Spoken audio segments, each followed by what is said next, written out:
Kali ini saya ingin bicara tentang Gibran. Bukan Khalil Gibran, tapi Gibran Rakabuming Raka, calon wakil presiden yang sedang berkontestasi dalam pemilu 2024. Saya menolak Gibran. Saya tak ingin Gibran jadi wakil presiden saya. Saya nyatakan itu sebagai hak warga negara. Karena itu tentu saja saya perlu menjelaskan mengapa saya menolak Gibran. Gibran dilantik sebagai wali kota Solo pada Februari tahun 2021. Lalu 2 tahun 8 bulan kemudian ia ditetapkan oleh Komisi Pemilihan Umum sebagai calon wakil presiden dari Prabowo Subianto. Ada waktu kurang dari 3 tahun Gibran menjadi wali kota di sebuah kota yang tidak terlalu besar, Surakarta. Ini sebetulnya sudah cukup menjadi alasan untuk membuat orang mempertanyakan kelayakan Gibran. Tetapi tak usah jauh berbicara tentang itu dulu, sebab ada sesuatu di hulu yang justru jadi alasan yang amat sangat penting dan mendasar. Saudara-saudara, alasan itu adalah nepotisme. Gibran adalah anak kandung nepotisme. Ia dilahirkan dari proses politik yang memenuhi syarat untuk disebut sebagai nepotisme. Saya ingin mengutip langsung Undang-Undang Nomor 28 Tahun 99 tentang penyelenggaraan negara yang bersih dan bebas dari korupsi, kolusi, dan nepotisme. Pasal 1 angka 5 dari undang-undang ini menyebutkan nepotisme adalah setiap perbuatan penyelenggara negara secara melawan hukum yang menguntungkan kepentingan keluarganya dan atau kroninya di atas kepentingan masyarakat, bangsa, dan negara.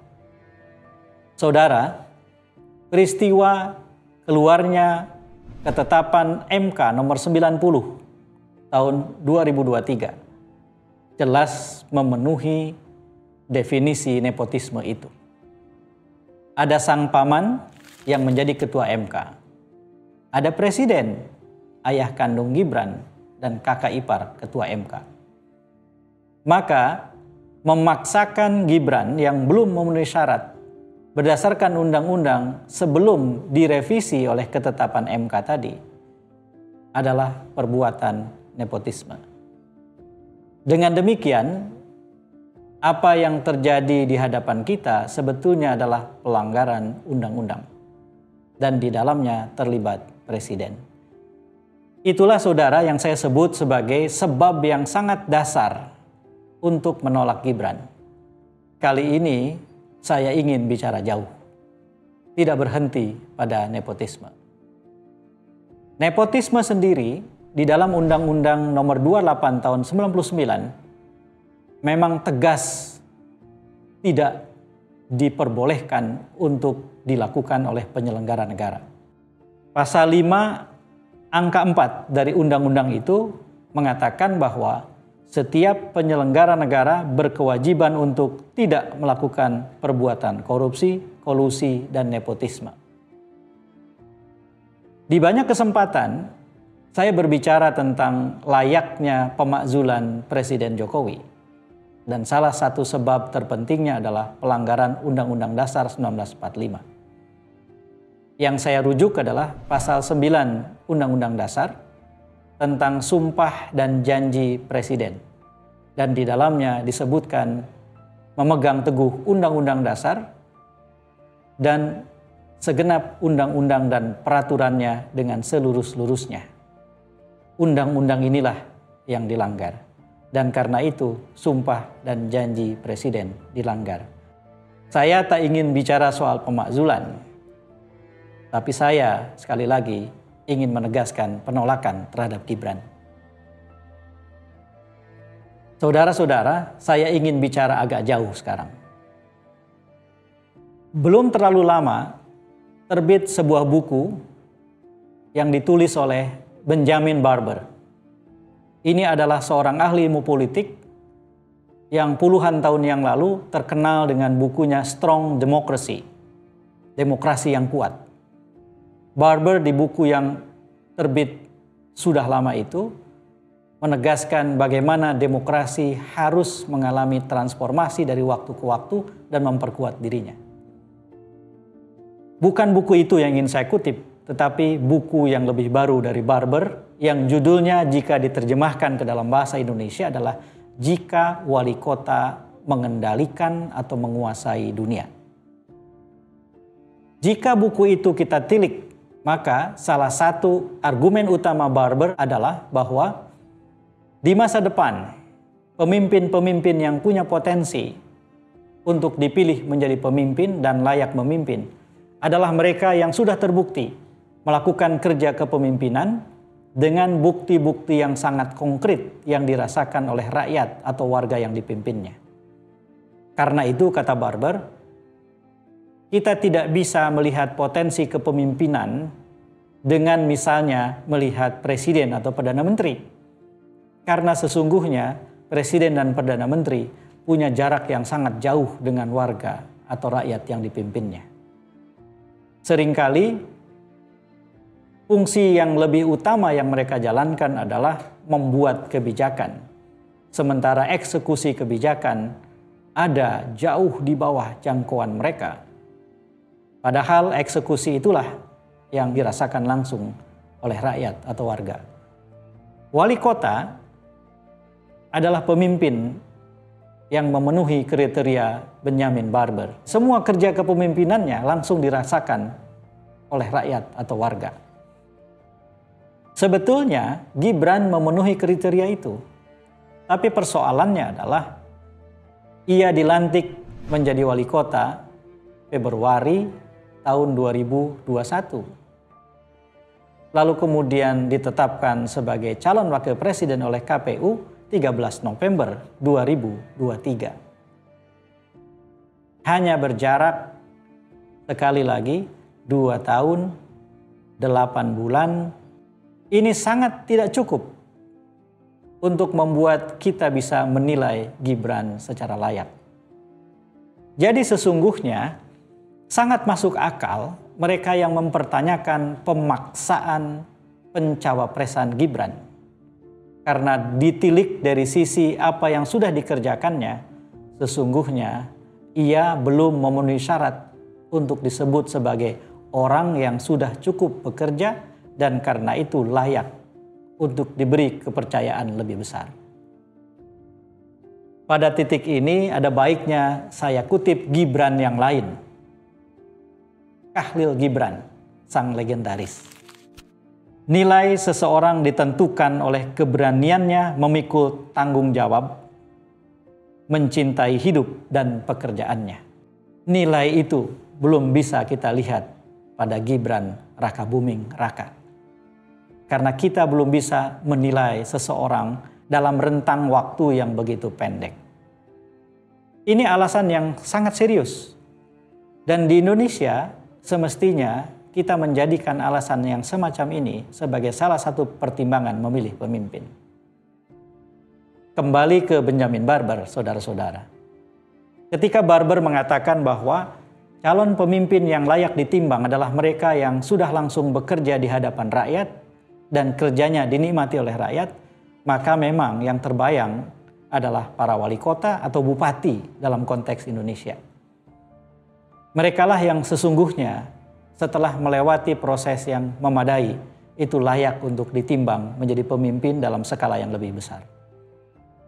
Bagaimana dengan gubernur? Gubernur di Indonesia harus dipilah menjadi 3 kelompok gubernur, yaitu 36 gubernur, 1 gubernur Yogyakarta, dan 1 gubernur Jakarta. Saya merujuk pada 38 provinsi berdasarkan hasil pemekaran yang terakhir. 36 gubernur di luar Jogja dan Jakarta. adalah gubernur yang sebetulnya sulit untuk langsung jadi eksekutor. Sebab di bawah mereka ada bupati dan wali kota yang dipilih melalui pilkada. Kebijakan gubernur di Jawa Barat, di Jawa Timur, di Jawa Tengah, dan di banyak tempat yang lain yang jumlahnya 36 provinsi itu bisa saja dihambat, dipotong, direvisi oleh kebijakan bupati dalam batas-batas tertentu atau tidak dieksekusi oleh bupati. Ini yang menyebabkan jarak antara gubernur di 36 provinsi dengan warga yang dipimpinnya lumayan jauh. Yogyakarta adalah cerita yang lain, saudara-saudara. Di Yogyakarta, wali kota dan bupati di bawah gubernur dipilih lewat pilkada, tetapi gubernurnya tidak dipilih. Tentu saja ini salah satu keistimewaan Yogyakarta yang dihormati di Indonesia sampai dengan sekarang.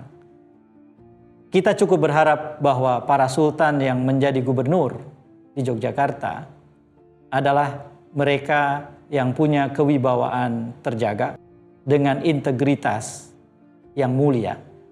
Dan karena itu kemudian sekalipun tidak dipilih langsung oleh rakyat, tetap bisa bekerja efektif.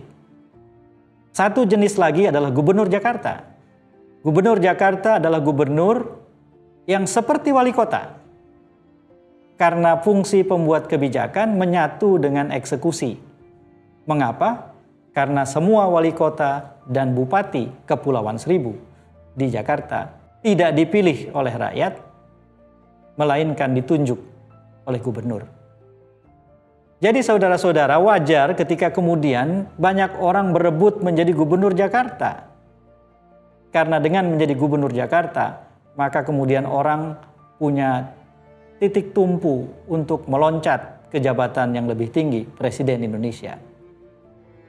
Berskala provinsi kepemimpinannya, tetapi langsung bisa dirasakan warga. Saudara-saudara, menyangkut Gibran, tidak ada bukti yang cukup untuk mengatakan ia pemimpin yang layak. Tidak ada bukti juga ia sudah melakukan perlawanan terhadap praktek korupsi misalnya. Sudah membebaskan diri dari jeratan kolusi dalam kepemimpinannya. Yang jelas ia bagian dari nepotisme, itu yang sudah terbukti. Jadi dilihat dari sisi itu, wajar warga negara seperti saya menolak Gibran. Bukan sentimen pribadi. Keluarga besar saya tidak ada urusan dengan keluarga besar Jokowi. Bukan itu masalahnya. Masalahnya adalah bangsa Indonesia jauh lebih besar dari satu keluarga. Tidak bisa Indonesia diurus dan dipersilahkan tanggung jawabnya pada satu keluarga. Terlebih-lebih ketika meritokrasi, sistem yang berbasis prestasi, sistem yang berbasis kinerja tidak ditimbang sama sekali. Justru nepotisme yang sudah kita tolak habis-habisan sejak awal reformasi yang dikedepankan. Bukan hanya di hulu, yaitu terjadinya nepotisme, tetapi juga di hilir, yaitu tidak ada kelayakan dari sisi kepemimpinan yang membuat Gibran layak jadi calon wakil presiden. Karena itulah saya menolaknya. Saya E.F. Saifullah Fatah, wallahul muwafiq ila aqwamit thoriq. Assalamualaikum warahmatullahi wabarakatuh.